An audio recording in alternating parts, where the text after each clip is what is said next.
Hello, welcome back to another episode of Two Dudes Drinking Beer. My name is Josh. My name is Alec. It's Wednesday and it's heckin' windy. It's fucking windy. That is your weather forecast for today. The 2DDB FFOTD, the fun fact of the day. The butthole. The B now, the butthole. Get like a soundboard and just have it like sit right here. Butthole. I can just do that. I'm totally capable of doing that every day, if you want. Well, we would also play like other cool sounds. Regardless, the 2DDB FFOTD, the fun fact of the day, the B now, the butthole. The 50,000 cells in your body died and were replaced by new ones while you were reading this sentence. You're almost a whole new person. I thought it was every 7 years your body has all the cells in your body have died and been replaced every 7 years. When did it start, though? Every 7 years. Yeah, but like, is it starting from now to 7 years? From birth. So age 0 to 7. Well, technically, it's at every day. It starts another 7 years. If you really think about it. Sure, but because that new one that was formed is... Sure, but I'm not saying that one's gonna sure, die. but if you chose today as the day and then waited 7 years, it'd be 7 years from that day. Yeah. Not a single cell in or on your body would be the same. It's dead and replaced. So it does restart every 7 years every day if you choose to keep restarting the day, but it's still going to be 7 years away. Sure. Let's get on with the beer. It's got a little dude on it. What are we drinking today? It's misty. I like that. Hazy is the term. Hazy. It's Dead Guy Ale by Rogue. Oscar always does this with his beer. He goes fucking whoop, whoop. You think he does it to mix up the flavor, mix up the ingredients? Well, they do say with IPAs that sediment is naturally occurring in the beer. Really? So, I mean, if you flip it, you're probably just mixing that. All right. Well, I'm going to let that sit for a little bit. Well, I'm going to open it. Go for it. I'm going to open mine too now here. Just kidding. It's your funeral. I like the bottle. It's minimalist. It's got a nice quality sticker so far. A little dude. I'll probably pick it off at some point. Just a little dead guy. And he reminds me of Raul. Totally. This is Raul's beer. He just needs like a skateboard. Dedicated to the rogue in each of us. Rogue. Is that what it says? Yep. On the bottle cap. Oh, the back one's up. My back one's all fucked up, but it's all good. This is Surgeon General. Good place to start. 6.8. Hoo-hoo! Gonna be a good episode today, boys. California cash refund, 10 cents refund. Michigan, Dakota, 5-cent refund. It's from Oregon. It is? Oregon Brewing? Dead Guy Ale? Well, it's by Rogue Brewing. Oh, okay. Rogue Ales from Newport, Oregon. Dead Guy Ale. I like it. Hewport. These are like skater stickers, bro. You ever see those stickers? Yeah, like, I said, just needs a skateboard. Yeah. Little dude just needs a skateboard. It's kind of perfect in that sense. The video can't see shit. It's too far away. It's all good. You could do what you did last time and edit it. Zoom it in. God forbid.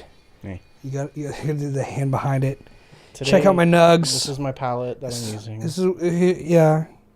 Thanks for tuning in. Cheers. Episode 70. Started off with no injuries. It tastes like Samuel Adams. It tastes just like Samuel Adams. I'm so glad. We've been duped. We've been duped. Bamboozled and quite possibly... Oh, no. Bamboozled was the last one, right? Yeah. That's Samuel Adams, bro. Yeah. You can't convince me otherwise. Smart business move. I mean... They're just rebranded for hipster skaters. Rebottle a beer and sell it as your own. And they're saving all this money on the sticker and printing. Are you kidding me? Genius. This is Samuel Adams, bro. Yeah. I forgot. You kept the box, right? Yeah, you said it's from Oregon? Yeah. Okay. So the other side of the country. Yes. Copyright law is not as strict in Oregon. Yeah, that's just like Samuel Adams. It's a little more watery than Samuel Adams, I'd say. Or like smoother. It's weird. Because is it an IPA? I don't know. It's got a really high alcohol content. It does. for not an IPA, but Well, all I know is that it's an ale. it's good. We realized that at the same time too. I was like, I've had this beer before. Yeah. It tastes just like Samuel Adams. It's like caramelly. Caramely. There's 2 fucking A's. God damn it. We've been over this. Yeah. Which that actually is the perfect segue into my first topic I want to talk about. Alec, we've been over. We should have a segment. Alec, we've been over this. We should have a lot of segments. If we can get that soundboard, there's something you could do on your phone. I'll just plug it in. You just beep, beep, beep, beep, beep. Or, we can get like an actual, like a little launch pad. I don't want to. I want to. Go ahead. Just like a little. Can I borrow it on weekends? A 3x3, if they make them that small. I've got a spare keyboard I could bring in. But it would have to be hooked to a computer. Either way, it'd have to be hooked to a computer, yeah. It would be. Yeah, okay, we can do that. So, why don't letters sound like they do in words when they are alone? For example, an A makes an an sound. How were you taught the alphabet that way? I remember being in kindergarten. Do you remember learning how to read and all that? Any of that? I barely remember yesterday. You just know how to read? Yes. That's such a phenomenon. Just an innate ability awoken me one day. For me, I remember learning how to read, and my teacher, we would go through the alphabet one letter at a time, and she goes, "This is A. It makes a sound and she'd go and she'd like elbow herself. We had to do that. We had to like learn it. That's that way. a U sound though. And then what? That's a U sound. But like, there are instances where that letter makes that noise. Sure, but what? That's me trying to answer your question. Is what I no, but like, that's not what I mean. Okay, damn. What I'm saying is like, so an apple, the A is the sound. It's an Mm-hmm. But when you pronounce just A by itself, it's like A. Well, it's a name. Like AY. It's the name of it, right? So a B is also, if you just say the letter B, it's a B sound. It's a B sound, but the letter is B. It's close though. It's like how we assign. Closer. It's like how we assign names to anything. Like, what head is mounted on that wall? What kind of animal is that? I would say it's a deer. Okay, I would say it's a wicker basket. Why did you assign a different name than I did? It's seagrass. Okay, I'd say it's seagrass then.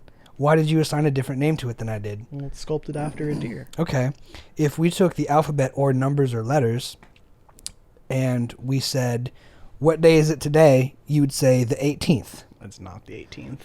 You would say it's the 20. It is fucking change your calendar, you fucking hobo. Never. You fucking bum, dude. Get a life. This week I haven't been in here. God. Yeah, no shit. I remember I picked up my stuff that one day and I opened the door and it was like just a blast of heat in the face. It was so hot. I work in the mornings and I try to sleep all day. So like an A. Okay, but you would say the 18th, right? Just looking at that number on the wall. Sure. To the people who are listening, there's a number on the wall. It's the 18th. And you call it the 18th and not the 1-8. Although that does sound pretty gangster, like some Orange County fucking zip code shit. Yeah, it's the 1-8. Welcome to the 1-8. It's a 310 thing. All the people from the 313, put your motherfucking hands up and follow me. I don't understand these references. Get some culture. I'm white. It's white culture. There's no such thing as it's white so culture. white. It's the whitest culture ever. It's Eminem. That's as white as white culture gets, bro. That's the only thing we got. All we got is Eminem. But like a C is it's like an S. A C is a S sound. It's an S sound, but it no, it's a K. My name, for instance. No, Alec. That's not Alice. That's in the word, but when you're saying the letter itself, it sounds nothing like it usually does. C. When it comes up in the word. Sure. It's just the name of it. I think you're overthinking it.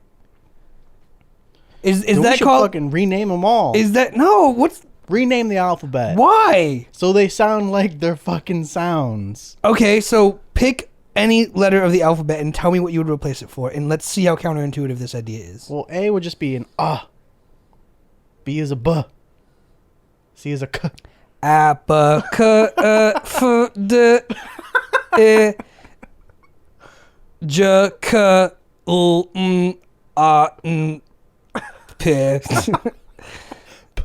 What? No, you fucking Chinese. Fuck that shit. This is America. I ain't teach no kindergartners. Could you imagine? They already know that. They're just babies in peanut butter, bro. Are you kidding me? It's like, at least this way, it's like, this is A. This is, or as opposed to, this is A. This is B. Buh. You're not naming them. You're just sounding them. That's the dilemma. You're not. Make them their name though. That's why you rename it to that. Then you'd spell it the same way you say it. No. Yeah, because if you want to say the letter C, as in the third of the alphabet. Thank you, Josh, for doing it backwards for the camera. I'm smart. Smart. Yeah. Then you also couldn't have fun things like smart, because then you have weird, different. Regional dialects.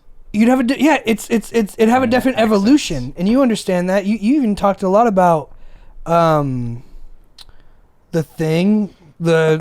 origin of words and shit. It's not the origin of words. It's how they change over time. I'm thinking. I don't remember. I did a speech on it. Yeah, so start there, dumbass, Mr. I forget everything. That's words as a whole. Doesn't matter. It's the letters. Guess what makes up the words? The letters that don't sound like how the name sounds in the letter. I can't even. That's like so counterintuitive. A, B, C, D, E, F, G, H, I, J, K, L, M, N, O, P, Q, R, S, T, V, W, X, Y, and Z. Now I know my ABCs. There's so much to say. But that's what's ingrained in us. That's what we've been taught since we were kids. So let's fucking change the system for the new kids. If you can do the alphabet right now phonetically, the way you want it to be, which is the A, B, S, whatever. K, D, E, F, G, H, I, J, K, L, M, N, P, K. But then O and make the same one. So do fucking C and K, man. So, but that's the thing. It's like it's also not the pronunciation of the letter. It's the way you spell things with the letter that matter. Because when you say Xi Jinping, chill out. I know your brain just took a shit. When you say Xi Jinping, it's a city in China. Is that real? Yes, it's spelled with an X in American phonetics because we don't have in characters. English. Well, with the characters, phonetics, because we don't have anything to represent sh without the sh. Yeah. But that's they want it to be denoted to where it's Chinese, so they give it the X property, right? They're like sh with the X, so it can make Z for xylophone apparently. Look, I'm not disagreeing with you. It's not a perfect system, but why would you want to uproot what's the motivation? Just so it makes sense to you? It makes sense to billion people across the planet right now, and you just... You know I'm selfish. I don't give a fuck about other people. I know, but that's the dilemma, as I'm saying. Is like you really want to uproot something just to uproot it for yourself. So it makes more sense. To you. Yes. You don't know... You don't know how rooted it is in everything else already, that for changing it would fucking... It'd be the equivalent of like Black Tuesday for English language. Don't care. Don't care. 10 years later, still don't care. I mean, if that's your stance on it, sure. But like I'm saying, like until you get past that barrier, you got to realize that mentality is going to be like the biggest hurdle you got to get over talking to Congress. Like... Hey, Congress, I don't care. Change the alphabet, huh? They're like, spell that out. You're like, in my alphabet or your stupid alphabet? I'm from Boston now. What would you like the alphabet to be? A, B, K, D. What? A, B, K, D, goop-de-goop-de-goop-de. What? No, trust me, it's going to catch on. And that's the thing. It's like you're not even changing the alphabet. You're just changing the way it's the name, which is counterintuitive. So it's more representative. But what if you say how? What if you're at Starbucks and you're like, "Hi, my name is Alec," and they're like, "Can you spell that for me?" I'm like, A-L-E-K, and they're like, A-L-O-K. Got it. Cool. Because it's stupid. It's how you emphasize it. How would you do an E in my system? E. What other letter could possibly be an eh? But what if you what if you need a different sound out of that letter? Because, like you said, that's just as it stands alone. If you put it in a word, that changes everything. But you have to cover that, which is why A is a. It can make three different sounds, and you have to interpret it with the way it's written. And it's also the E rule. E hops over the moon and lands on that one and tells it to say its name. What? You don't remember anything as a kid? You don't remember reading? You don't remember literally learning how to read? No. You just know how to read? That's so aggravating. I remember those lessons, bro. I tried so hard to learn how to read. It just kind of happened. And now I'm just fucking here, and everyone else is just like, oh, I know how to read. And I'm like, I remember how to read. I was in the trenches. Next time I talk to someone, whether it be at work let's or just in public, say, I'm going to ask them, do you remember when you learned how to read? How do you spell name? N-A-M-E. Why is the E at the end of that word? I don't fucking know. I'm not a literary... If you took away E, what word would you have? Nam. So you do kind of know that inherently the E at the end of it makes the letter before the ending say its name. That's what I was taught. So you got N-A-M-E. The E jumps over that letter and tells the A to say its name. Otherwise, you just have Nami. What? You really don't know how to read? You just know how to read. I know how to read, yes. You don't know the rules of reading. You just understand it. Yes, I see that as a word. Visually see word. Compute what word means. Maybe I just don't know how to fucking read. Maybe you don't. How would you read that, the big one? Rogue. How do you know that's what it says? That's so aggravating. I can tell you why it says that. The U is... does the U make a sound? Yeah. Rogue. Rogue. Roga. How would you say U in your stupid alphabet? So pronounce it with your stupid fucking alphabet. Rugi. Rugi. Rugi. This isn't France. It ain't China. It ain't France. We're something different. This is America. Rugi. Rugi. Mine's more fun. Yours is R-worded. You're R-worded. But it's got a little bit of a stout aftertaste. Yeah, that's the caramelly for me. Yeah, I get that. Caramely. Caramel. There's two A's. Well, there's a U, but you don't pronounce that. Rogue. Caramel. Caramel. How do you say it? Caramelly? Yeah. Caramelly. C-A-R-A. Yes. Caramelly. Caramely. Caramelly. Caramelly. That's dumb. Next topic. This is the worst. You're welcome. I know how to... No, it was fine. I know how to bring the heat. Would you ever catfish someone? It's... Have you catfished someone? It's... no. So would you? No. I couldn't for a few reasons. Have you ever been catfished? I fucking have. That's unfortunate. Like 4 times. That's extra. That's why I don't do the online shit anymore, because it's like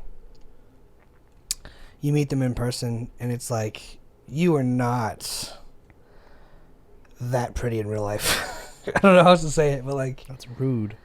Yeah, so is fucking lying to people and catfishing people. Have you ever catfished someone? No, but I've thought about it. Catfishing old men for money.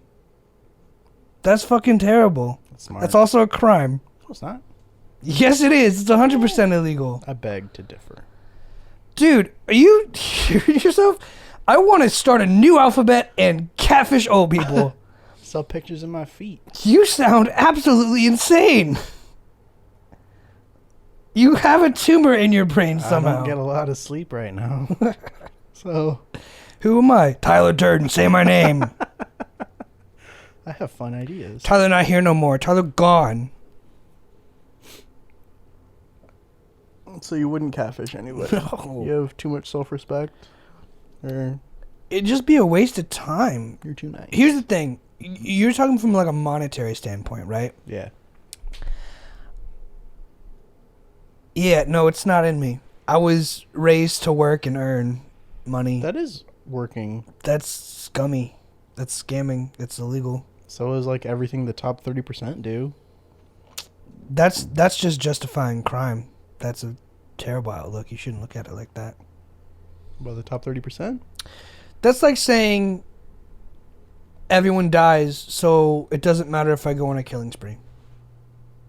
They're going to die anyway. No, it's morals and ethics, but... Okay, well, let's start there. I'm not saying what... Is it ethically wrong to catfish people for the money they worked hard for and earned? They're paying for a service. I'm providing a service. They're paying for it. No, you're lying to them. What service are you providing? I can make my feet look pretty. Then just get into the business of selling feet pics. That's different, though. That's not catfishing. If you want to sell feet pics, sell feet pics. But I've seen your feet. You're not going to make a lot of money. I could pose as women's feet. So gross. You have the manliest feet I've ever seen. You've got Sasquatch feet. I can shave them. Yeah, I'm pretty sure you do, and that's why they're Sasquatchy, just without the hair. I don't. I haven't. I'm like, if you want to sell feet pictures, sell feet pictures. If you want to start an OnlyFans, start an OnlyFans. But if you start baiting people, tricking people into paying for a service, into paying for a product, and you don't deliver, or you deliver less than what is expected, that is absolutely a crime. Well, it doesn't matter what's expected as long as the terms are laid out flat and clear. Which it probably wouldn't be. Like, if you... Tell me about your terms and conditions. I don't know. It'd be a sentence. This is not a 14-year-old girl selling you foot pictures. This is a 20-some-odd male trying to pay for college. And people are going to be like, yeah, I don't like those terms and conditions. Those are not vibing with me. Someone would be into it. These things smack. Yeah, and you're only on half of one. I know. I'm halfway into this, and I'm like, oh, I'm feeling it. Why? Okay, so walk me through your fucking foot violating. I mean, that's just an example. All right, so what would you do? I wouldn't make like a whole... Define catfishing. It's a fish. It lives at the bottom of lakes and rivers. See, this is... Catfishing is when you pose as someone else to other people on the internet. Oh. I guess I just got a notification from my landlord that they're probably going to turn the power off. Oh, no. So, that's that. Because it's heckin' windy. So fucking... It's been 3 days of just like the craziest fucking wind you've ever seen, bro. How would you catfish someone? I haven't thought that far into it. But you would catfish someone. If I had the opportunity to, sure, I'll try it out. Didn't you also have the opportunity to steal someone's bitcoins? Yeah, that was only like $300. Should have. There you go.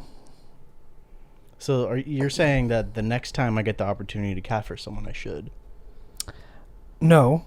I'm saying... Steal those bitcoins. No. I'm questioning your morals and your ethics right now. I have good morals and ethics, I think. I don't think... If you know... Here's the thing. The best thing I've ever heard was in my philosophy class with my teacher. He was like, look... Matthew? Yeah.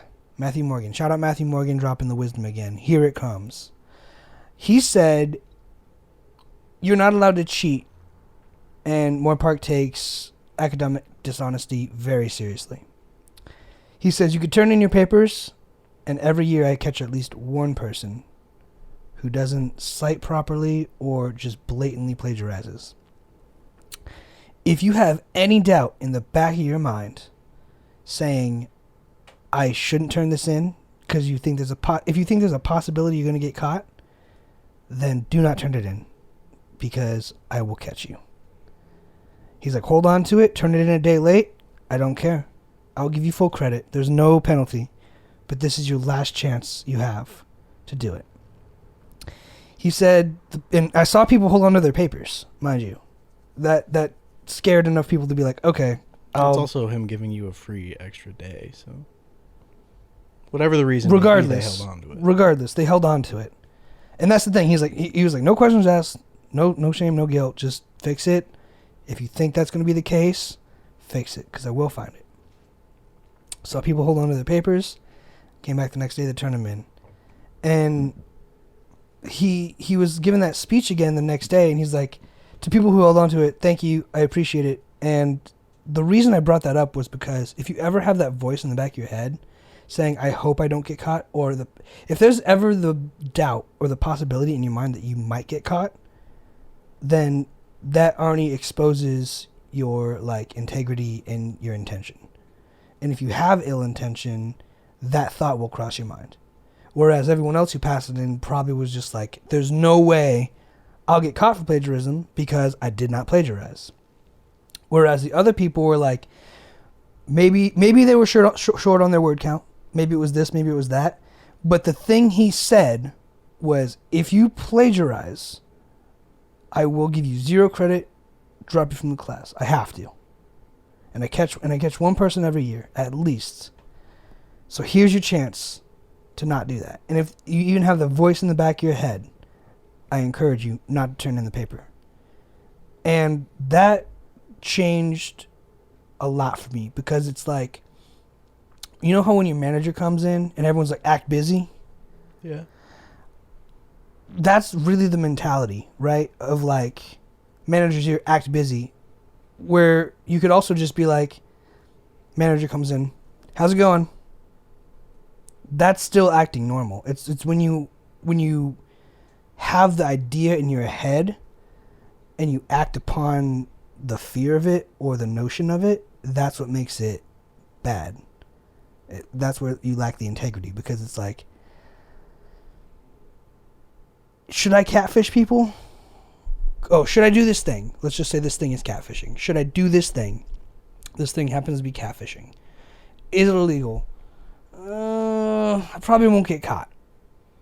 If you say I probably won't get caught, that's you saying I know it's illegal, but I'm justifying it to do it. And the lesson Matthew Morgan was passing on was, if you have that voice in your head at some point, you should immediately realize that there's a dilemma. There's a party that knows you cheated, a party that knows you lied, a party who knows you plagiarized. They know. There's a part of you that knows it, and there's the other part who doesn't want to fix it. But he gave everyone the opportunity. He said, if you guys want to walk away from this, take a day, turn it in next class, totally fine, no penalty, you still get full credit. I just am doing this because I don't want to find anything plagiarized. So if I've never plagiarized ever, mm-hmm. which is true, I haven't, but I still go to turn in... Have you ever cheated on a test? On like writing a paper. Have you ever cheated? Yes, I have. Okay. That's different. All right. But like writing a research paper, sure, or an sure. essay, whatnot. I've never plagiarized writing anything. But every time I turn it in, I still think I'm going to get flagged. What about then? You turn in the paper, right? So that's a fair question. It's a dividing line between like social anxiety, which you and I both have. It's like a mental thing. I think he's talking to the majority of people who's like not broken. But for me, when I turn that paper in, you got to remember, like, I had that too, but also the idea in my head following that was like, he's giving me this warning not because he knows I plagiarized or copied and pasted something. He's doing this because if I did, he's giving me the opportunity to take it back. Knowing I didn't, I was confident to turn it in. If I had copied and pasted even one sentence, I would have held on to that shit. Because I'd have been like, this motherfucker is talking directly to me. Luckily, it was one of those papers where I didn't copy and paste something from Wikipedia. Because you don't copy paste your quotes? I do. And that's what I'm saying. Like, there was no real quotes. It was just citations. And you have to. Same shit. It was freeform. You cite it, you say the idea, you paraphrase the idea, and then you talk about it how you interpret it. So it was pretty cool. It was a lot of fun. That's why I liked writing philosophy papers. There's no real shit. There's no real shit. No, there was no real like structure you had to follow. It was just, this is the idea. Tell me what you think about it. It was still written in MLA. Sure, but I mean that's just citations, which is like what it's the whole structure of the paper. I think you're missing the fucking point, and you're trying to derail me, and I don't know why. I'm not trying. I'm just saying. Well, then what's your motive? Saying there's no structure, but it's like there is no structure. It's written in MLA. That's a structure. But when you write papers, usually, he was saying like there's like concrete detail, topic sentence, CS, CM, CD, CM kind of format. Like what is that? CD is concrete detail, CM is commentary. So it's like if I did a report on this podcast show, it'd be like, what did the whiteboard say? It'd be like opening sentence. It's heckin' windy. Yeah. So, but like opening sentence, opening statement. It'd be OS on the Two Dudes Drinking Beer podcast. Concrete detail. The whiteboard said it's heckin' windy. And then be commentary, which made me laugh. There's like a sentence structure in like ba ba ba. And when you take like composition courses, it's like every sentence has to follow that for a whole paragraph. Otherwise, it's not a complete sentence, and you get docked for it. And he was like, "There's no," he's like, "There's no structure like that. Just if you get the idea across, I get it." He's like, "I'm only gonna mark you down if I don't understand what you're talking about." He is not an English teacher. There you go, and that's what I'm saying. It's like I liked that there's no structure. Gotcha. Therefore, I never had to copy and paste in the same way of like, okay, CD, CM, CD, CM, CS, and like follow a format, because that's where it's like, okay, copy paste, because that just helps me with structure. Gotcha. Whereas this is like paraphrase the idea, cite the book, and then talk about the idea. That's it. Did I clear everything up for you? Yeah, I mean, So he was saying if you ever have that voice in the back of your head, so if you had that voice in the back of your head and you still turned in the paper, that's the difference. You might be afraid of plagiarism or getting caught or failing, but in the back of your head, for something I didn't do. But you would still pass it forward because you know you didn't do it. You're still having enough confidence to say this is what I did, even though you have the initial fear or guilt or irrationalization. Other people who are rational or not rational were presented the choice and they chose to keep it. So when you talk about like scamming people, or it's what like people, the top 30% do, it's like there's that part of you who goes, this is illegal, but the other 30% are doing it, so I might as well too. That's you saying, I plagiarized or I did something wrong, but everyone else is doing it, so statistically I'm fine. It's not bad because it's justified. I am a numbers guy.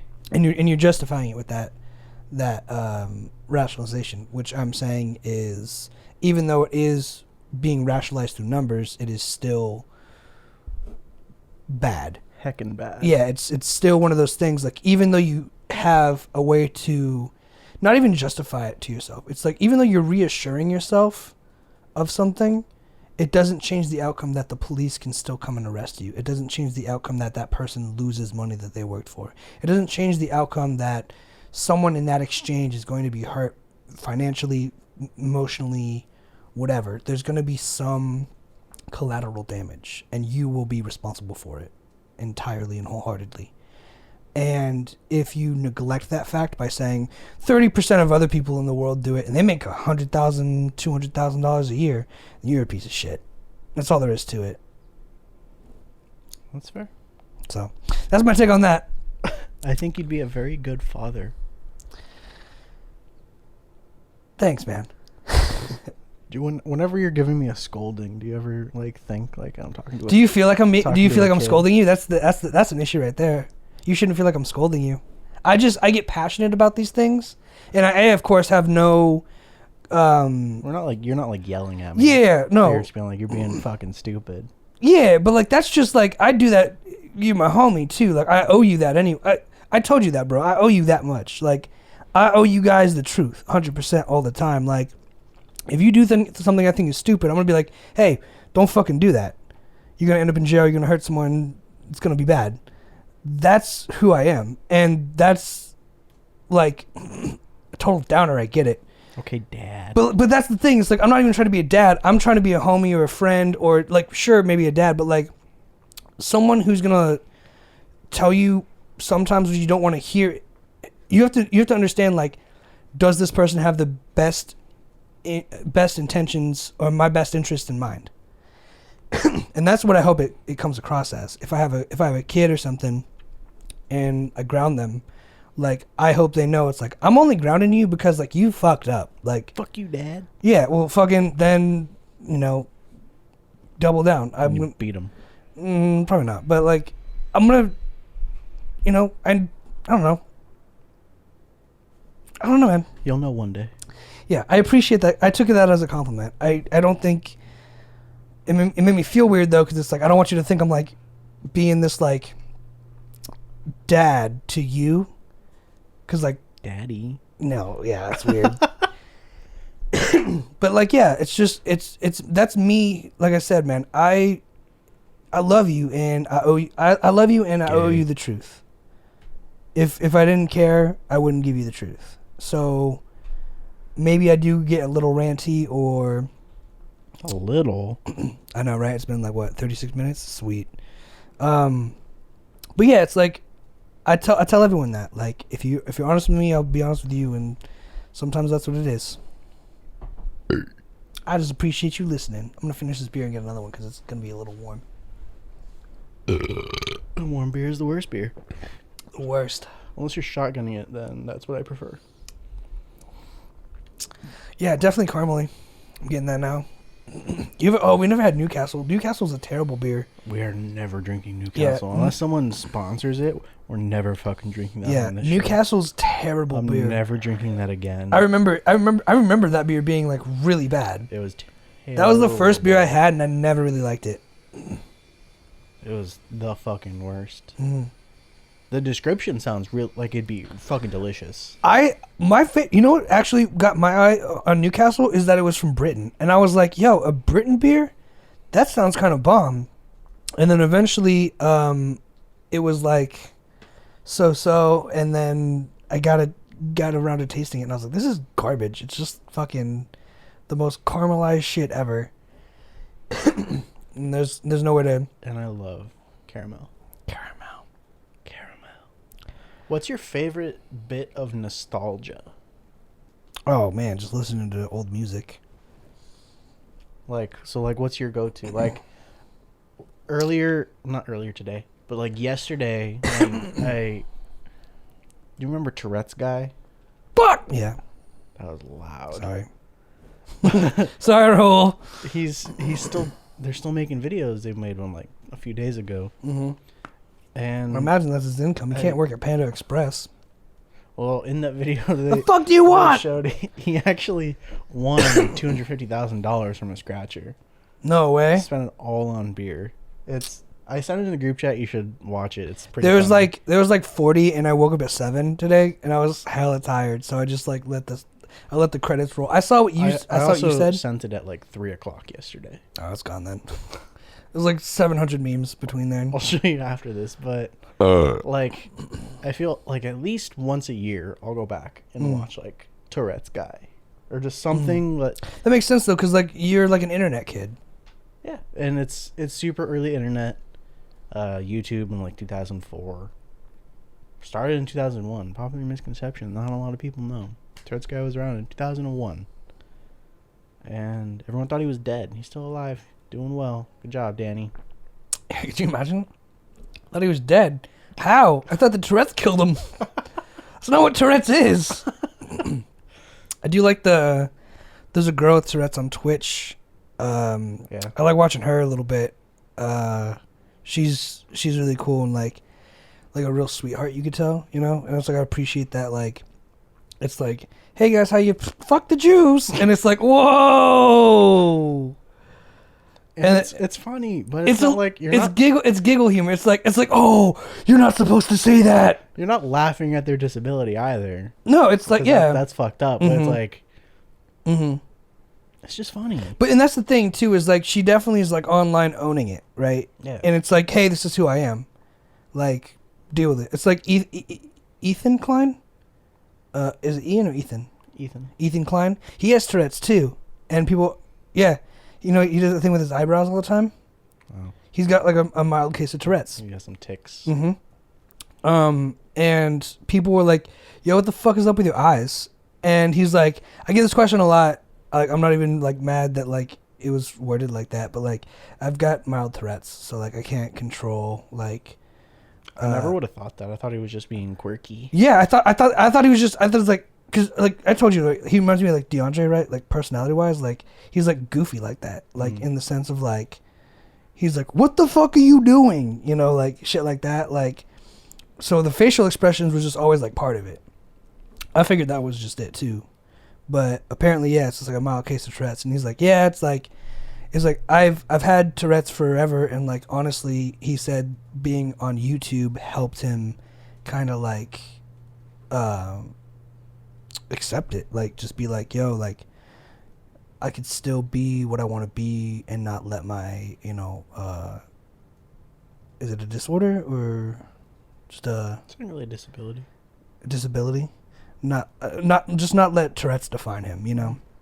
So and I see that with that girl, and it's like you could tell she's sweet and just like real kind-hearted, and then she said some like wackadoo shit, and it's like, oh my god.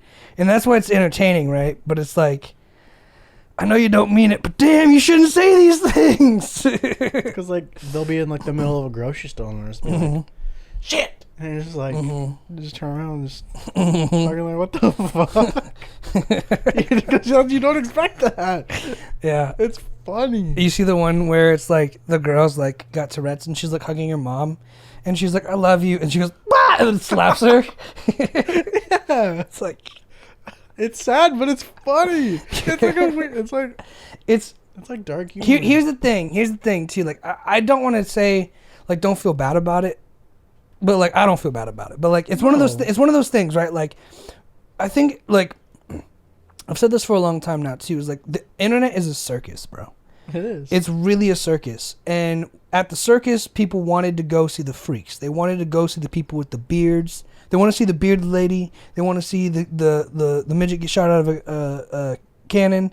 They want to see the world's strongest man. They want to see the fucking freaks, you know?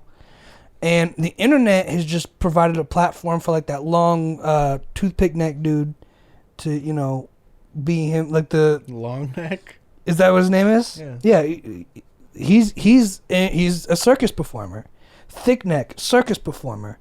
Tourette's people, circus performers. And not in the fact that it's disparaging the differently abled. I'm just saying there's a place for them that is honestly more accessible than an actual circus, to where these people can be themselves and own their disabilities and I guess their dysfunctions and make it work for them and be who they are and feel comfortable at the same time. And I think that's the important key to that.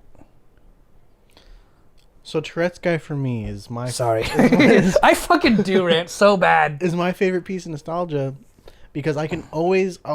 they're all the same videos. They're all the same clips, no matter which ones you watch. They're all recycled, and I've seen them all hundreds of times. And I'll still laugh my fucking dick off. Like, I was in bed at... Laughing my dick off. 7 o'clock, dying of laughter after I woke up. That's awesome. And I'm all fucking slouched, my guts hanging out. Watching them for like 16 years. Yeah. So what is like something you can always go back to, enjoy all the same as it was the first time? Oh, wow. I took the long way around that answer. Yeah, man, for me, it's 100% music. Like, the thing about me for music is, like, it's not just, like, it's all nostalgia, but it's like era based, right? Like if I told you Bruno Mars, like there's an album by Bruno Mars and an album by Katy Perry, which by the way I was listening to the new Katy Perry album and it's fucking fuego so far. But like there's certain artists that like a lot of people wouldn't think that are like Ben Folds, and what they don't realize is when I'm listening to those artists, there's like a certain feeling or time period associated with that. Like if I took Drake's "If You're Reading This It's Too Late" album, I immediately flash back to living back here in your garage. If I go to Drake's The Views album, playing Smite with You, right? It's a vibe. If I go to Code of the Friend, video games and bonfires at Ryan's. If I go to Matchbox 20, Arizona. You know, so it's compartmentalized in the sense of like, if I want to time travel to a certain era, I'll listen to this song or that song. So what's your favorite era? What's the They're era all good. that gives They're you all the good. most joy, that you'll always go back to? You'll get the same amount of laughs, same amount of enjoyment, never gets tired, never gets boring. What's your favorite era for you? The 2005 emo scene? I do love Midwest emo? I do love emo music a lot. I don't even know. And like I said, like it's compartmentalized, right? So it's like you're basically being like, hey, what's your favorite thing about your life so far? And it's like Tourette's guy. Tourette's guy, yeah. I don't know, dude. I have to give you an answer that's like not even on the board. I'm gonna go with E. I'm gonna bubble in E and say like my favorite thing is like today and the present and the future. Like I've learned. That's not nostalgia. No, but you're asking me like, okay, my favorite thing is music, so it's like associated with music. I'm getting there. I love that I am always searching for new music and new styles and new artists because that means I'm still processing and writing new memories to go back to later, and that's my favorite part. I don't have a favorite era, honestly. Like a lot of things can happen that in life were like shit, and like I don't like going back there, but I like being nostalgic and feeling like a kid again, even though being a kid wasn't always the coolest shit, you know? So it's like, it's a toss-up. Like, I don't want to say I love Three Doors Down and Jimmy Eat World because my childhood was awesome, but I do like when I smoke a drink and sometimes I'm like, I feel like a kid again because I'm like, I'm worry-free. You know, I like that feeling of it. I don't like necessarily the nostalgia of it. I love the free-spiritedness of it, you know? I know it's not the answer you're looking for, but, like, I don't really have, like, a nostalgic thing. Like, high school sucked. Middle school sucked. Everything. A lot of things sucked, you know? But, like, I love that I came out of it being, like, there's music for all of that. And I'm still looking for new shit to write these memories with. You know, like, one day you would be like, what song did you associate with the podcast era? I'll be like, boom, this song. I don't associate music with this. Well, that's how my brain works. That's how I work, bro. For sure. That's just how I operate. So for me, my favorite thing for nostalgia is just music in general because it makes me feel younger, it makes me feel youthful and happy, you know? Just music in general. I think one of my favorite memories, just nostalgically about music, was my sister had like the iPod Shuffle, like when it was a stick and it was just USB stick straight into the computer.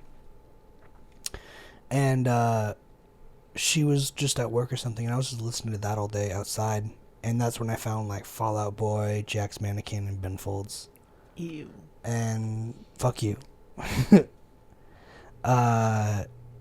And yeah, that's like my favorite moment because that's when I was like, oh shit, music is the move, you know? So. At that time you were finding that music, I was playing RuneScape and watching fucked up YouTube videos because I'm a brother. Gay. So, yeah. Let me have mine, you can have yours. So my ribcage is fucked. Oh shit. A screw just fell out of my mic. Probably it's from the back. You're right. I'm gonna set this down real quick. Little baby screw. Baby screw doo doo doo doo doo doo. That's gonna be someone's favorite piece of nostalgia. Yeah. Which is truly unfortunate. Well, here's the thing, man. You got to remember, like, we're like adults now with like fully developed brains. So when we hear something like "Mary Had a Little Lamb," I'm not there yet. Almost. I got one more year. So when we hear something with like "Mary Had a Little Lamb" or "Baby Shark," of course we're gonna be like, "Fuck, who cares?" Trash. But like for kids, they're just like "Baby Shark." They're just vibing. Yeah, and then like also it's like there's a bunch of people like producers online who like put drums over it or remixed it, you know. So it's like. Did you see the person who put every producer's tag? Yeah, that's a played out joke. That's stuff like that's, and that's the thing too. I Like, actually kind of liked it. I mean, it's fine, but like that joke's been around for like years in like the artist community. It's like it's played out. It's been around for literally years. What's the guy who's free my homie Derek or whatever? He lives in Camarillo, around here. Oh, Trevor Wallace. Trevor Wallace. He did that years ago on like Vine. Oh, he did? Yeah, it was like he's like when you want to spit some bars, but you got too many producers on the beat, and it was like the whole beat is just tags. The whole beat's just tags, and he's like, "Bro, you got Dr. Dre on this? Okay," and it's like DJ got that flow or whatever. I don't know that tag actually, but he's like, and then a tag would come in. He's like, "Oh, you got Diddy on this? Okay," and then he's like. And another tag would come in. That's funny. It's hilarious, but it's like it's a trope that's been around for years in the music community. There are a lot of them. Yeah, and that's the thing is like that's the crazy thing too is like I'm sure if I saw a RuneScape meme and I was like, check this out, this is hilarious, you'd be like, bro, old news because you're in that realm. I'm not too deep in RuneScape memes. Okay, I'm just saying if you see one, send it to me. I'll appreciate it. Yeah, I'm just saying like. In the music community is like, you know how people have that mentality of like that artist is famous and I bought their album before they were famous. That's kind of what it is with memes. It's like elitism. Yeah, it's like I knew that meme before it was a million strong. You know. Is that your one meme that you know? Before? No, I know, dude. Memes live in my head. It's a cancer, but like before like. They blew up. Like that's the meme that you know before it like was meme. Yeah, sure, but I'm not like bragging about it. I'm not saying you are, but like I'm just saying it's not funny to me anymore because I've seen it a jillion times. Gotcha. It's like that meme is on my page every day, because there's like hashtags and shit. So it's like, yeah, it's like just years old to me. That's all. It's someone who wasn't in the music community saw that and posted it, and everyone was like. Yeah, and then it got popular. It's for people like me. But that's what memes are, right? It's like a championship of just like everyone's always posting memes, and then whatever one makes it the most popular for that time frame, like is the most popular. So like I'm sure we've gotten. I mean, the You Got It Knuckles memes that had to happen 2 years before it was even big, you know. Or like there's another meme was like. Were we gonna let girls dress like this break our hearts? And it's like a gothic chick, and the girl came out and she's like, "This is 6 years old, and I was 16. Like, please stop circulating this." Like, some memes just start like. She's also hella gay. Is she? Yeah. But like, yeah, she just like came out and was like, "Look, I don't think it's cool. Like, it's 6 years old. It's like from my Facebook page. Like, it's so old, you know, and." I think that's the weird part about memes, right? It's like that's culture. It's like if it's popular and everyone's looking at it, it might as well be new to everyone. But like to me, it's like I've known about that, you know. Like when you work on a song or if you work on a movie, it takes like 2 years to make a movie, and then everyone gets out and they're like, "This Star Wars movie's great," and meanwhile the Star Wars like editors and producers and actors are like on their third job since, you know, because they have to. You got to keep going. I still think it's cool. I'm not trying to take away from that. I'm sorry. I would like to think. I'm rambling. I've had cheese sticks to eat, and I've got beer in my system. Oh, I've had cheese sticks too, sir. Besides, like what I ate another beer for lunch at like 6 in the morning. What'd you have for lunch at 6 in the morning? Buffalo chicken mac and cheese. That sounds good. That was all right. Oh, I didn't dunk it.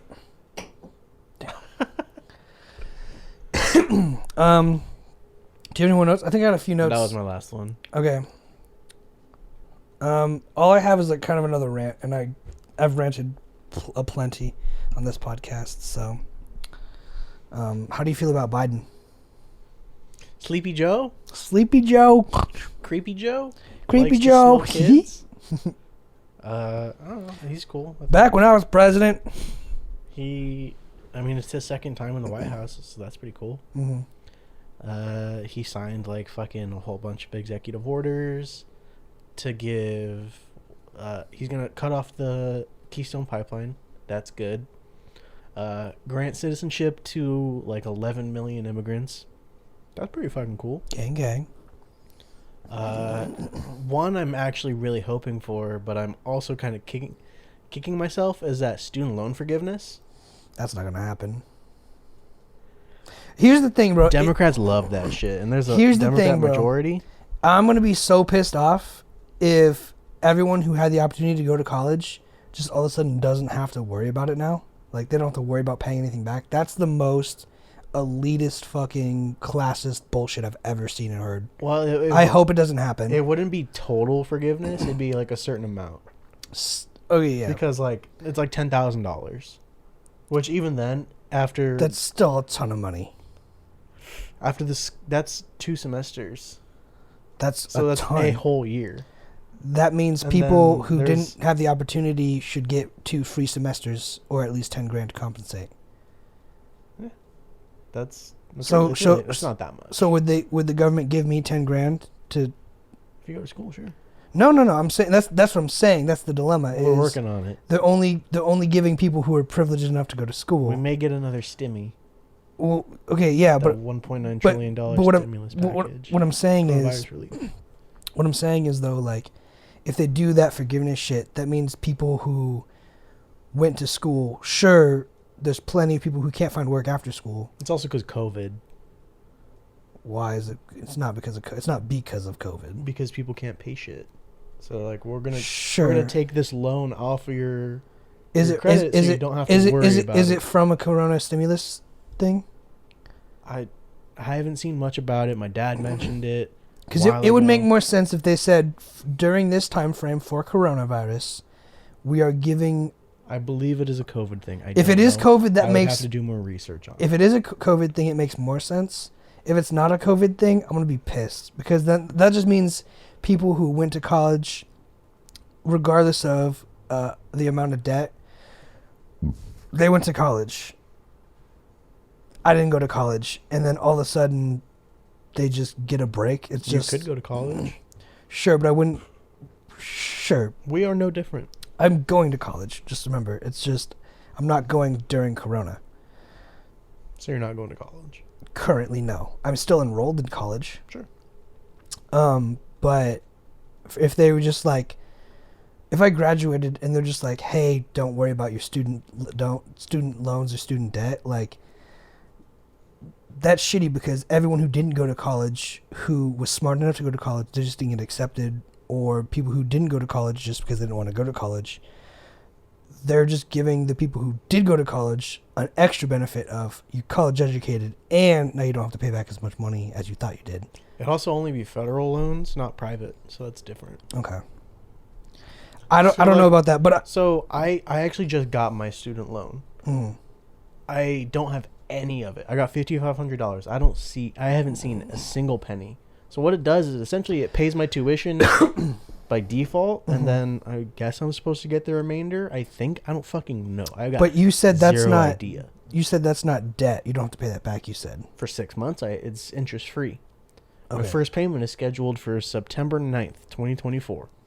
Got it. I don't know. That's when it's all due. Okay, but what if? But if it's forgiven under Biden, that's essentially a free semester. That's what I'm saying. That's fucked up, because it's pretty fucking cool for you and everyone else who has a federal student loan. Yeah, and not for the people who didn't go to college, which is pretty privileged. I mean, anyone can go to college. It's not that hard. Not anyone can get accepted. Anyone can get a student loan. You can get a student loan to go to Moorpark if you really wanted to. It would be a private loan, not a federal one. See, I know you're taking this stance because you're on the receiving end of the benefit.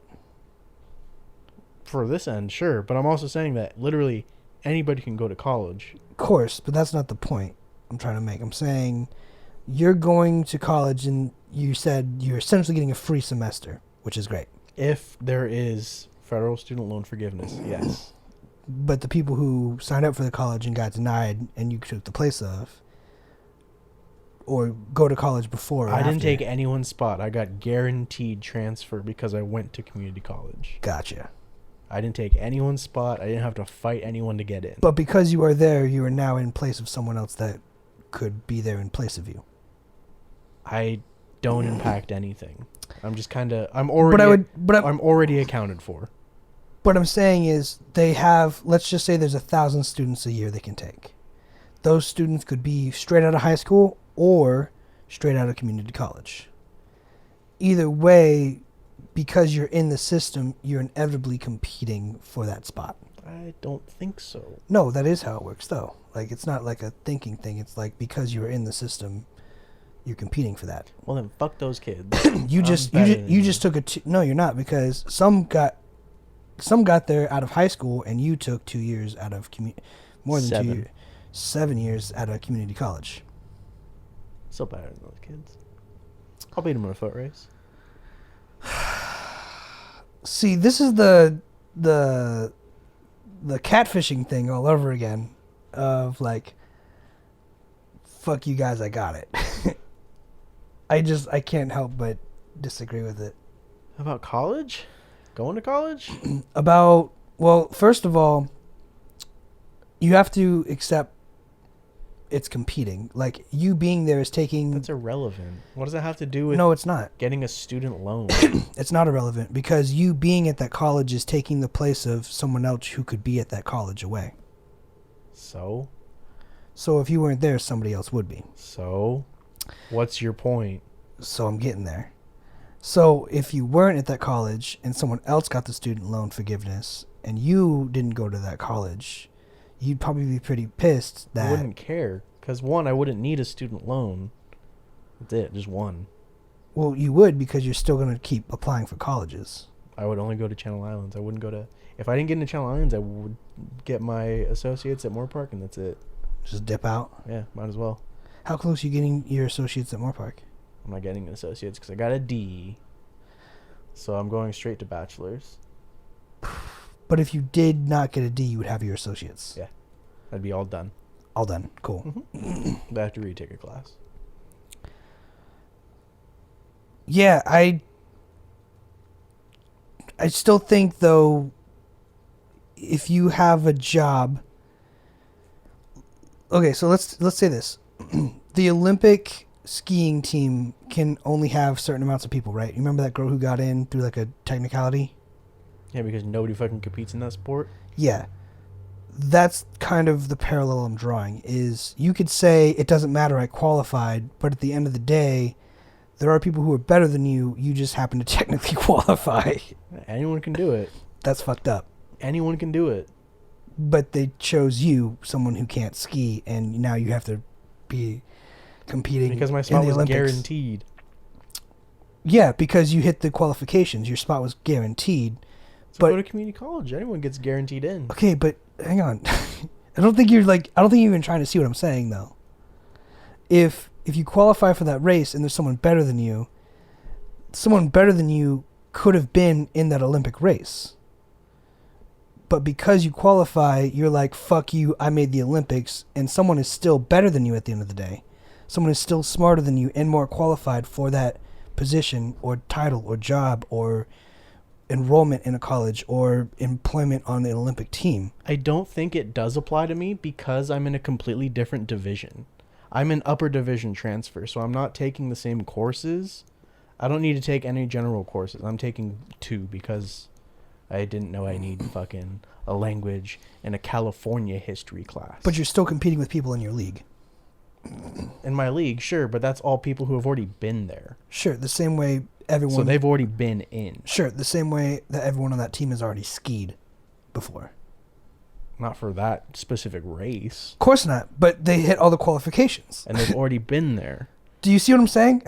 I didn't compete with anybody, though. I'm not I'm taking saying, anyone's I'm spot. saying, I'm saying by the nature of being enrolled, you have already competed with people. You won the competition, but you're there in place of someone else. They had to choose between you or someone else. Yes, they chose you, but inevitably it was a competition because you were chosen. I didn't take anyone's spot, though, because I'm an upper division student. I'm taking completely different courses. You don't think at some point they had you next to some other upper division student? No, because all the upper division students already get in. They're guaranteed transfer. But then all the guaranteed transfers take away from the transfers from high school. I think they have it allocated out, so it doesn't matter.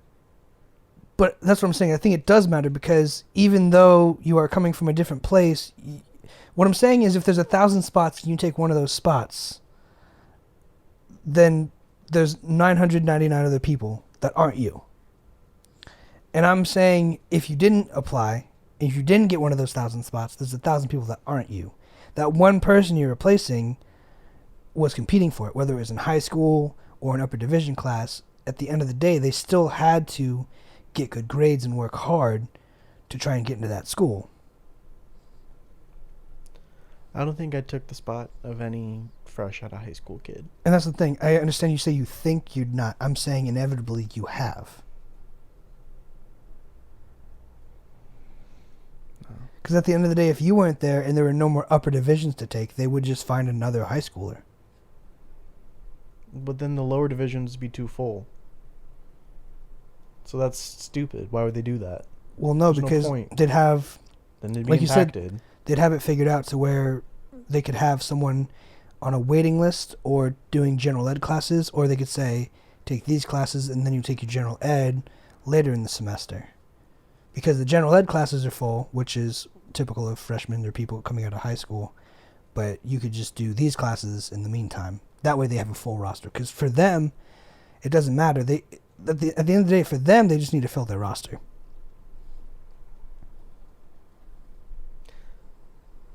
No. Yes. I disagree. I don't think I took anyone's spot because I'm different. I understand what you're saying. I just don't think it applies. If I was fresh out of high school, sure. I graduated high school with a 1.92 GPA. Mm. Gang. Should I have gotten into any college right out of the bat? No. Nobody would look at that and be like, let's give him a shot. Mm. That's stupid. But you know, there are people like who have their parents like pay more or like fake. Yeah, that's illegal. Yeah, absolutely. But like that is happening. They went to jail. That is happening, and they're taking people's spots. Sure. I'd be mad about that. And I'm saying, even if you didn't get there legally, you're taking someone's spot. There's a seat that is filled that is you, whereas if you weren't there, it would just be filled with someone other face. Whether it be Upper division. Whether it be an upper division or another high schooler, maybe you didn't necessarily maybe it wasn't a choice between you or someone else and you fought and you won, but you were there and now you're in the seat. But I'm not affecting But you lower divisions. Okay, even if that's the case, then you still fought over the amount of time to be in upper division, to be in that league, and now that's the spot you're taking.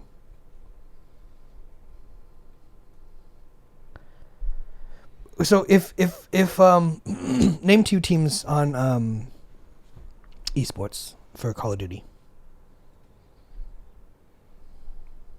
Empire and the Subliners. How do they find teammates? So there's already the established professional players, and there's like the amateur scene. Okay, so pick a league.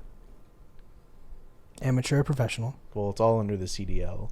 Okay, so pick a league. Call of Duty League. So amateur or professional. I mean, technically everyone's professional, but not everyone competes. Technically everyone's professional, but not everyone competes. Yes. Is that because it's just part of the league? Like It's franchised. Not everyone's on a franchise team. Okay, so like if you play for a college football team, are you professional? No. Or is it just different for gaming? It's pretty different. Okay. Can you explain? Because, like, I want to understand that, because if you have to get drafted into the league from college to professional, I want to understand how it parallels from gaming from amateur to professional. You're only considered an amateur if you're not on a franchise team. So you're an amateur player. You're an amateur professional player. Yes. Okay. You're only considered an amateur if you're not on a franchise team. If you wanted to be on a team, it might come down to you versus this player. Whoever wins takes the seat. My point being is you've played Call of Duty for years. You're really good. And if you beat someone, you get the seat. If you play Call of Duty for years and nobody tries out for the team, but you get the seat. But at the end of the day, the Call of Duty team needs someone to fill that seat, to be that player. They don't have to fill it. So if there was a game that was a 5v5 competition and they only had 4 players, they could do that? Well, they switched the format to 4v4, but they're always teams. They don't have substitutes often. There's a one person. I'm not talking about substitutes. I'm saying if their roster. So the format used to be 5v5. Now it's 4v4. So every team dropped one person. Okay. So now they're probably the substitute. Like it's like the main roster. Gotcha. So every team dropped one person, and they all got shuffled around because roster apocalypse. That's what happens. People get traded. It's every sport. Mm-hmm. So now it's 4v4. So every team is always going to have a 4v4. The players are under contract. So they're never going to be short a person. Gotcha. And if they ever are, whether it be to like injury or sickness, every team has at least one substitute. That's my point, is the college wants to fill its roster. Some teams don't even have one substitute. That's my point, is the college needs to have that available. They need to have 4 contracted players. Okay, so, I mean, what do you... So I'm just saying, like, you're in the seat someone else could be in. So just by the nature of it, you took someone's spot. Because the fact that someone else could be in your spot and you're in it.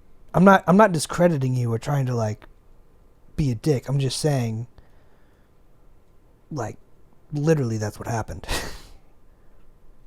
And I feel like you're rejecting it because maybe you feel attacked or like I'm talking shit. But I really have a dilemma in my head right now that the way it works is if that team needs a player, if there's a minimum amount of 4 players, they can't enter the tournament with 3 players. The same way a college probably couldn't go into a semester without X amount of students because it has requirements for funding and whatnot. I mean, they could. That's all I'm saying. Is that at the end of the day, they just need you, and then you'll get your student loan bills and you have to pay them back and stuff like that. Because at the end of the day, the student loan debt is going to get paid. It's just, is it going to be paid by the government or the students, right? Like, that's the whole government bill. Like, they're not just going to fucking, all right, you guys are cool. Biden said you guys are off the hook. Like, the tab has been rung up. It's just who's sitting at the table with the wallet big enough to, like, do it. The government. They're going to be like, yo, so we'll do, like, a 2% tax. We'll take $2 out of everyone's paycheck, and we'll just, whatever we get from that, put that towards the student loan. It's getting paid. The academic institutions are getting paid. At the end of the day, it's just between you or the government. I'm just doing the math in my head. Like I said, none of this actually matters. But like, I hit that wall where it's like, you can't say it's fair because the government's not calling me being like, hey, we're also going to do like rent relief, because they did rent relief, and it's like, well, we gave you rent relief, but you got to pay it back eventually. Whereas for, at least on the surface right now, for the student loan crisis, I get it, it's a crisis, there's a lot of debt. I wouldn't say it's a crisis. Well, that's what they're calling it. I wouldn't call it a crisis either. I think if you go to school I think you have the same take on nursing students when they're crying about coronavirus and bitching about like, you chose this. And that's what I'm saying. I'm saying you chose that. I'm saying exactly that. I'm saying if you chose to go to college, you should also have to pay the debt because that's what's associated with it. Sure. But it's like all of a sudden they're like, well, student loans are like, they're really high, so we're just going to pay them. Everyone, here's a break. The students inevitably would have generated that amount of revenue and put it back into the colleges. The colleges are getting paid anyway. It's just now that the college students that have graduated are generating revenue and get to spend it on whatever they want, because whatever they don't have to pay to the college, they save for themselves and the loans don't come through the colleges. Whatever. At the end of the day, the loans get paid back. The loans don't go to the students. And in this way, with whatever forgiveness, the loans are going to the college graduates or the college dropouts with debt, and they can spend the money on whatever they want now. And with renter forgiveness, it's like, yo, if you're late, they can't evict you. You have this amount of time to pay it back. On the surface, at least, what I've seen is that like they're just going to wipe out the student. They're not going to wipe out the student debt. It's obviously way too fucking much money. But it seems like there will be a lot of forgiveness. It's only like $2 trillion. If that's not a lot to you, man, then there's no point in even having a conversation. Coronavirus bill is $1.9 trillion. But it's not like you can pay it. No, I'm not saying I personally can, but... But you could pay back your own individual debt if you accumulated it. Sure. You should be able to because you Anyone chose could, this. yes. Because you chose it. Yes. I'm not saying I want it. It's just like, if it happens, cool. If it doesn't, I'm not worried. It's a bonus. Gotcha. And if it does happen, I'm going to kick myself in the butt if I didn't take the other loan as well. I bet you would. But it's also not like I don't see all that money because it automatically pays the tuition first. But that money is in existence. Sure. It's going to change hands right somewhere, now. Just not yours. Sure. And your value... Your $2,000 is floating around somewhere. And I think here's my main point. Your value as an individual perceived by society will go up with a college degree. Correct? I fucking hope so. Correct, right? You could say you're worth more money, you can charge more money. Yeah. It's like the US government is being like, "Hey, if you've got this much debt, we'll pay it off, don't worry about it." That is saying, "Hey, let's take care of the people who go to college who are going to help the economy. Let's just take care of those guys." And I think they're ignoring a bunch of other people who didn't go to college who are still working just as hard. That's my whole dilemma with it. Because... Fuck you guys. We're better than you. And I think that's a terrible mentality. That's all I had to say. I think that's as neatly as I could wrap it up with a bow. Is that your personal value is perceived to be greater than people who didn't go to college. And with this, the government is paying off your debt or a portion of it. And now you can go out into the world with less worry and more value. Whereas people who didn't go to college... I mean, I still have to pass. So it's not like I get a guaranteed degree. Still, like I said, dropouts or otherwise. But at the end of the day, the idea of going to college, though, is to increase your value. Sure, if you as complete a person. it. That's like the goal. That's the premise. Yeah. So what they're doing is they're saying, look, there's all these students who are valuable but can't find work because they have debt. Let's pay off the debt, maybe they'll find work. Maybe that's their plan. But all I'm saying is, if they do that, they're really just taking care of the upper class. They're taking care of people who are like, I guess like a safe bet, but also it's like kind of a fuck you to anyone below that, right? Like people who didn't go to college, like Raul, like isn't getting 10 grand to any of his debt, and he's got, he's almost done. Sure, but like everyone's got debt, and it'd be really great if the government just stepped in to help pay it off, but they're only doing student loans. And my objection to that is you're only taking care of people who you think are more there's a clear decision saying let's take care of the people who are more valuable than the people who are less valuable. They're quantifying it. They're putting a value on it, saying the people who went to college will do more for the economy and generate more revenue. Potentially. They're betting on it. If they put the... It's a gamble. Yeah. Channel Islands has a 54% graduation rate.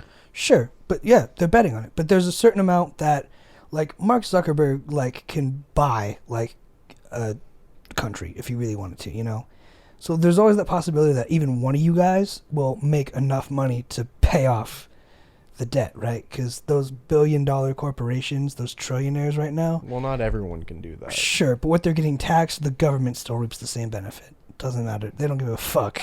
It's still coming out. They're still breaking even because one of you guys had a genius idea of a social network or whatever.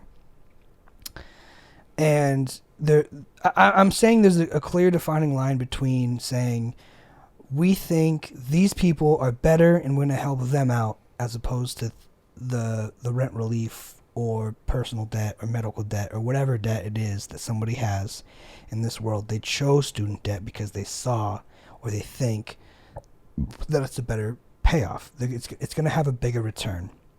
And I understand that they're doing it because there's a return, but I'm saying the objection in my head is that they're saying this group of people is better. We're going to pay off this amount of debt because it will help them, and it'll help us as a nation, as a government, than it would be if we just helped out people with rent control or rent forgiveness or personal debt. But then if they do rent forgiveness, the landlords lose money. Everyone loses money at some point. Well, that's the thing, is if the government's paying for it, it's getting paid for. They're not giving anyone rent. They're giving people rent forgiveness, meaning you can stay up like 6 months.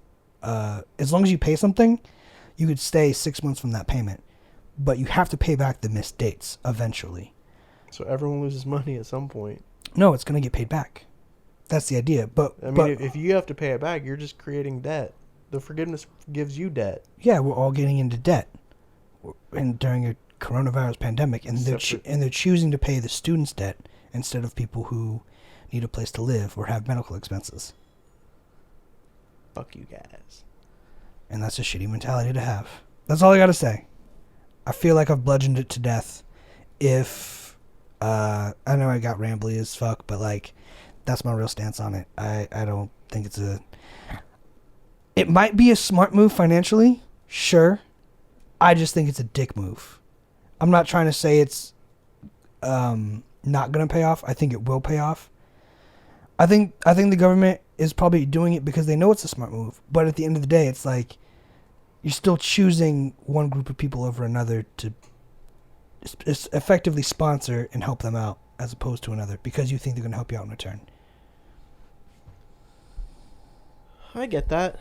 And I mean, sure, not everyone can go to a university. For sure, not everyone can go to a university. But anyone can go to community college. Not anyone. Fucking I did it. 1.92. But I mean, like you said, like... I went to that shit. And here I go again. But I went to that shit for free. You did too. But people like out of state or out of country, like even that is like... I've gone to class at Moore Park with foreign exchange students. I've lived with foreign exchange students, like people from out of state, out of country. And to them, it's like a huge opportunity. But that opportunity was given to them instead of someone in California who applied. At some point, the decision was made to put someone else in that spot as opposed to someone else. So not everyone can do it because the main thing is like it's the amount of seats at the tournament for a game. It's like at the end of the day, you need this many seats filled. Same thing with college. You need at least this many students. You could have more than this amount of students, but you need this much. And at some point, they need to choose between, do we give it to a foreign exchange student, someone who's out of state, someone in state?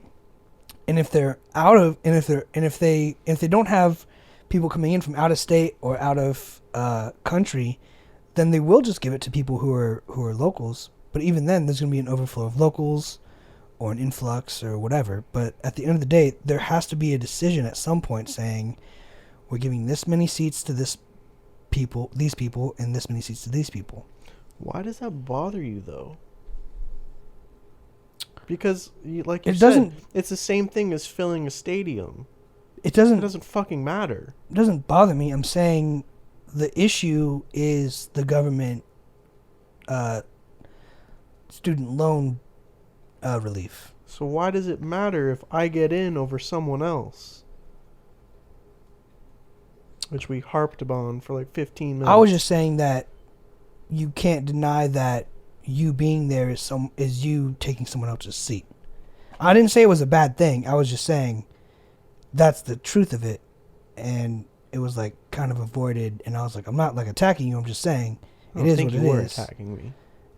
And then you were like, fuck you to the people who were like, can't get in. You're stupid. Yeah, less fortunate. You're but stupid. Well, I never said you're less fortunate. I just said you're dumb. Well, they are less fortunate. Yeah, I mean that's the fact of it, though. Anyone can get into community college. It's literally impossible to get rejected. If you do get rejected from community college, send me a message. Here's the thing, though. I'm sure there's a bunch of people who could send in. I haven't met a single person who got rejected from a community college. You might not have met. How many people have you met who've died from corona? At least one. No, you haven't. Well, I haven't met them personally. That's my fucking point. I know people who have. But I'm sure someone's been rejected from community college. And all you'd have to do to debunk your theory, what you're saying is send in a message. Or yeah. That's all I'm saying, though, is like, of course someone's been rejected. It's like smooth brain to think otherwise. Prove me wrong, people. Oh, you're putting your nuts on the chopping block, man. I don't care. Doesn't fucking matter. Ugh. It don't matter to me. All right. Are you gonna keep drinking? Because I'll keep drinking if you are. But there's only one left technically. I'm gonna save the one for the shelf. So all right. That's yours. All right. Well, I got nothing else to talk about, but sorry for fucking. I rambled so hard on this one. You usually do. But this one was real hard. That's the whole point. This one was real hard. That's why we do this. Thank you guys for watching. Thank you guys for hanging out. My name is Josh. My name is Alec. Thanks for hanging out with us.